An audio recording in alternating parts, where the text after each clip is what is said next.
Hi everyone, today I'm going to pot up the 3 succulents I bought a while ago. I think it's been more than 2 weeks or so. I didn't have any pots to pot them in, so it's been sitting here for 2 weeks or so, potentially even more. So I got my second batch of pots that I made in my pottery class. It's finally been fired, so I had them here today, and I'm going to use them to pot these 3 in. Hopefully I can find a good match. Okay, so I'm going to show you some of the pots that I made. Let me put this aside.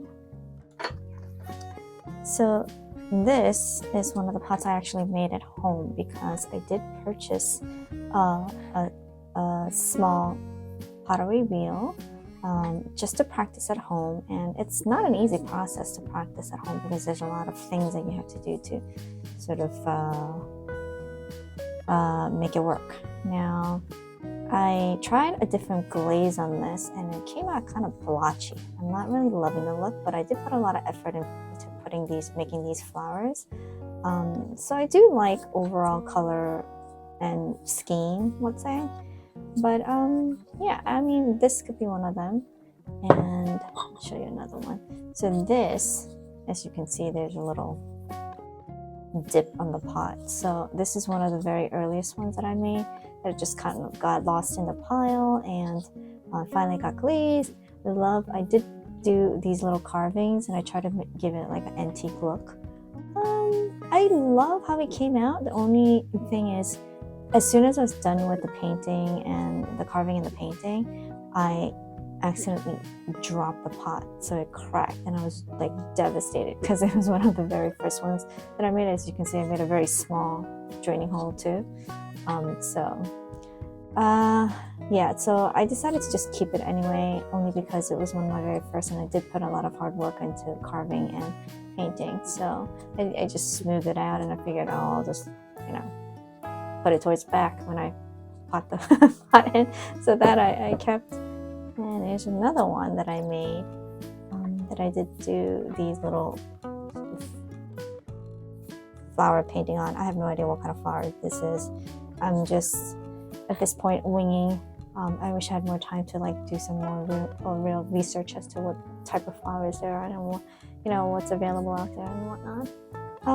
But yeah, this is another one. I do generally prefer pots that are low and sort of wide for succulents. I feel like that works best, only because I have most of my succulents in a very gritty mix, which is what I prefer for my environment at least. So it works. I do feel like succulents do grow best in a low profile pots. And with I do prefer clay pots as well. And as you can see, I didn't glaze the inside or the bottom. Well, you can't glaze the bottom anyway. So that it will drain and the clay will absorb the water and help it dry out. So maybe I can use these 3 pots. Let me see if it's gonna, size-wise, if it's gonna fit. So let's see, maybe one of these can go in here. This goes in there and that goes in there. It might be too wide.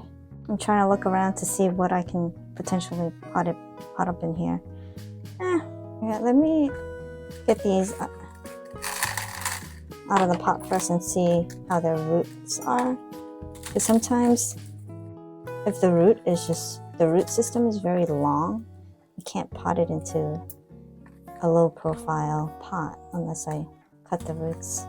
And I generally don't want to do that because it's not spring yet, and in the winter it does take them longer to root, so I don't want to do too much damage to the roots. Although succulents are very resilient and most likely they will not die, why take the risk sometimes? I feel like, minimize the risk when they're inside. It's the best thing for me, at least. After all, at the end of the day, my goal is to make sure that my succulents grow happily in my home, so.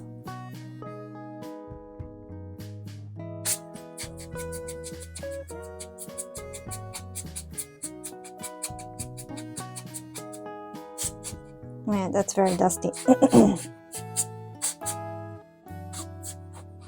I usually don't like to do that indoors, but kind of have no choice. This one's very crummy in between the leaves.